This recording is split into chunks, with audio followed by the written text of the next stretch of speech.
Tahasang ipinahayag ni Bibi Gandang Hari ang kanyang suporta sa panukalang ibaba sa 10 taong gulang ang minimum age of criminal responsibility na isinusulong ng kanyang kapatid na si Senator Robin Padilla.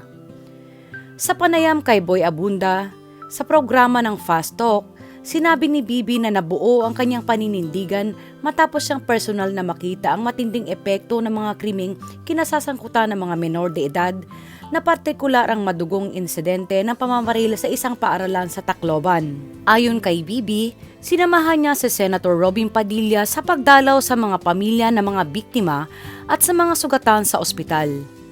Aniya, hindi niya malilimutan ang sakit at pagdadalamhating nasaksihan mula sa mga magulang at kaanak ng mga nasawi.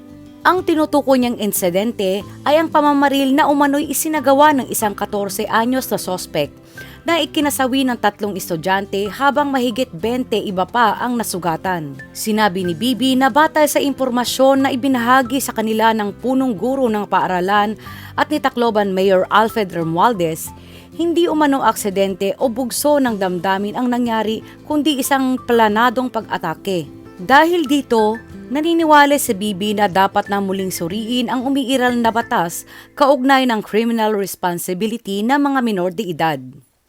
Aniya, ibang-iba na ang panahon ngayon dahil sa impluwensya ng internet at social media na maaaring makaapekto sa pag-iisip at asal ng kabataan.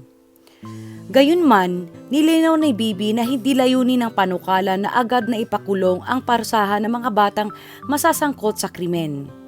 Sa halip, nais itong magsilbing babala upang maisip ng mga kabataan ang magiging bunga ng kanilang mga kilos bago gumawa ng mga anumang labag sa batas. Iginiit din niya na isa sa mga dahilan kung bakit mahalagang amendahan ang batas ay upang hindi na magamit ng mga nakatatanda ang mga menor de edad sa paggawa ng krimen.